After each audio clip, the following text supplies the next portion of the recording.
Welcome back to Fuka Sports. We're recapping the final week of the regular season and our college football Super League simulation, and more importantly, the 2014 playoff selection show.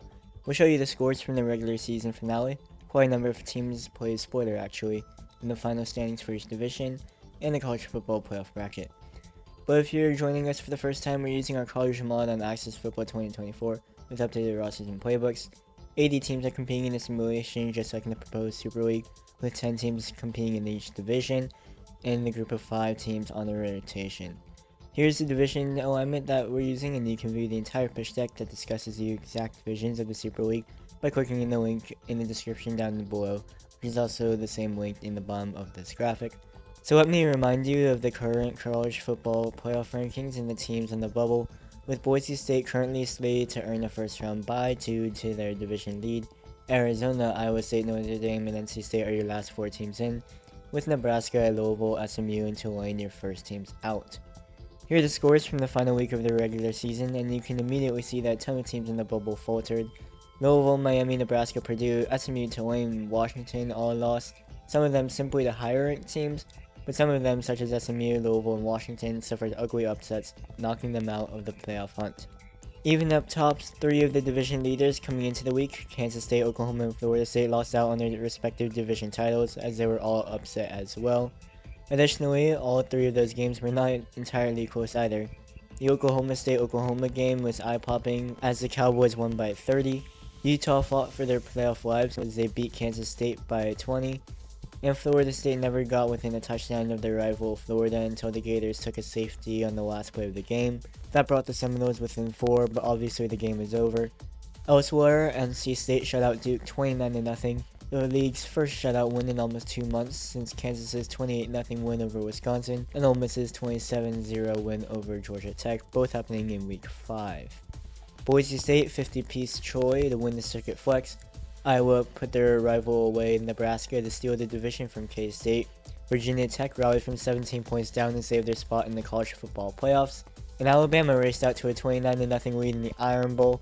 But the game, which was your week's main event between Michigan and Ohio State, in that game we saw a defensive slugfest somewhat fitting in an otherwise offensive-powered league, where the difference between the two teams was a safety. But Ohio State won that matchup and the division title. Running down the final division standings, Boise State won the circuit flex. Tulane actually lost this week, so it really didn't matter how the Broncos performed because they would have won the division anyways thanks to a head-to-head tiebreaker over Liberty.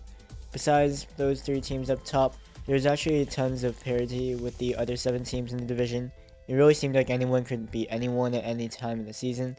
And according to the pitch deck, the bottom 8 teams in the division are all relegated, with the 8 division winners from the group of 5 replacing them and joining in this case Boise State and Liberty. The division winners as it switched to this graphic were Fresno State, Northern Illinois, Army, Delaware, Texas State, Arkansas State, South Florida, and Memphis. These teams were basically all of the other group of 5 teams that were not in the Super League, including Delaware and Missouri State, who are slated to join the FBS in 2025. Back in the Super League, Oregon won the West Division thanks to a tiebreaker over USC. It's also nice to see Washington State and Oregon State both obtaining winning records as they're the 2 lost teams from the Pac-12's implosion. In the Southwest, with Oklahoma State beating Oklahoma by 30 points, Texas stole the division after their narrow 5-point win over Baylor. SMU had a strong season with 7 wins, but that's perhaps a disappointing mark for Texas A&M fans who also saw the Aggies go 7-4. In the Great Plains, Iowa won the division thanks to Utah beating Kansas State. Iowa State had a surprisingly strong season, Kansas perhaps on the low end, but everything else aligns to real-life preseason projections. Ohio State won the Midwest thanks to its win over Michigan in the final game of the regular season. Indiana got their first division win of the season this week, so props to them. Purdue and Michigan State exceeded expectations, but when 6 of the 10 teams in the division are not even projected to make a bowl game in real life, someone from that pack has to pile up win in this round-robin schedule, and in this case it was the Boilermakers and the Spartans. Penn State was the league's only team to finish undefeated. They beat Notre Dame and Virginia Tech in the first 2 weeks of the season and sailed smoothly from there. Virginia Tech beat Notre Dame in Week 5, and all 3 teams cleared the field in the remaining 9 weeks. Notably, Virginia started 4-0, but then dropped their last 7 games. Clemson won the Southeast Division despite a head-to-head loss to Florida State. That's because the Seminoles got upset by both UCF and Florida. The loss to the Gators this past week was shown on YouTube. UCF actually spoiled Florida this season 2 weeks ago as well on their road to a winning record. And finally, Alabama won the South Division. Alabama and Georgia both went 2-1 in that top pot of 4, and the Crimson Tide beat the Bulldogs head-to-head a few weeks ago. Kentucky might have costed LSU a playoff spot. The Tigers were ranked 19th coming into this week, so we'll see how far they drop. It was a close game though, and Vanderbilt is the only team this week to have failed to win a division game. So here's how the playoffs will work. 24 teams will make the playoffs, with the 8 division winners getting first round byes.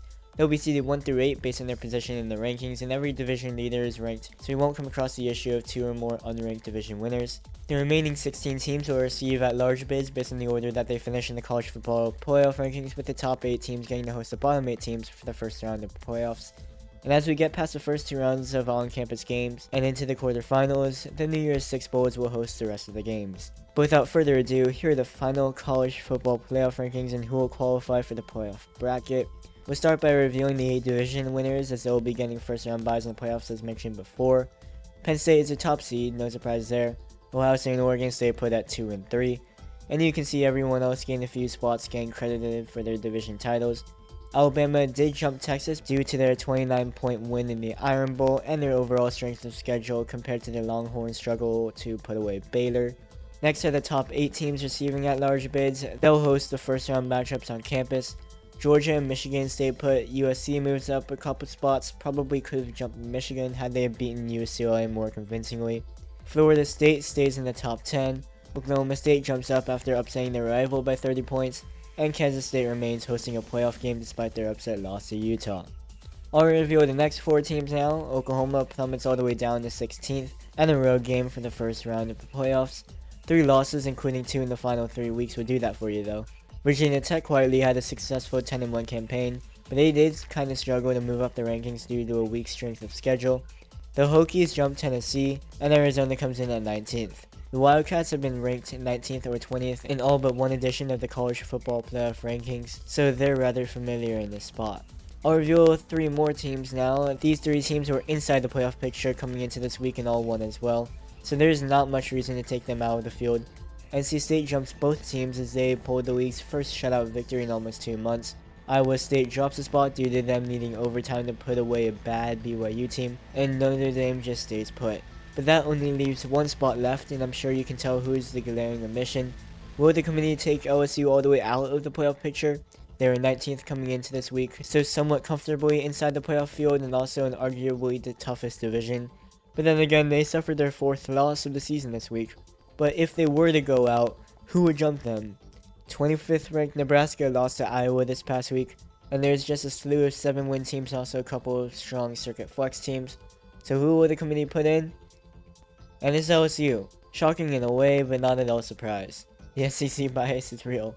But Liberty's the first team out, as you can see the highest risers, biggest fallers, and the notable unranked teams in this graphic. But let's look at the resumes for the teams in the bubble. Obviously NC State, Notre Dame, and Iowa State coming off quite a few wins these past few weeks. No reason to pull them out of the field. But LSU, despite losing 2 of their last 3, survived and get another shot in the playoff. We know the committee was rather harsh to the circuit flex this season. That bias might be holding Liberty back. And perhaps from the looks of it, Utah, despite their upset of 10th ranked Kansas State this week, might have already been eliminated from the hunt in the committee's eyes due to their upset loss to Colorado the week before. Florida and Washington State are your next teams out, but they never really had much of a serious shot coming into this week. And the fall-off of Louisville was hard to watch. They beat an undefeated Ohio State and 2nd ranked Missouri midway through the season, but they did suffer a 31-point loss to Illinois in week 4, as well as back-to-back resume-tainting losses to Michigan State and Northwestern to finish the season. Like, you can't lose to those 3 teams and still expect to be a threat in the playoff conversation. But anyways, here's a playoff bracket for you. LSU gets a trip to the top at-large team in Georgia in the first round, and we'll see if the Tigers can pull the upset. We have a couple of real-life conference matchups in Ole Miss versus Tennessee, and Kansas State against Oklahoma if the Sooners weren't going to the SEC this year. And looking at the bottom right side of your screen, we have 2 bitter rivals doing battle again, with 1 loss USC hosting 2 loss Notre Dame. Should be a fun one. That's actually going to be your main event of the first round, as you can see the rest of the YouTube schedule for the first round, starting with 10-win Virginia Tech on the road to face Oklahoma State. It's crunch time now. Who will step up when it matters the most?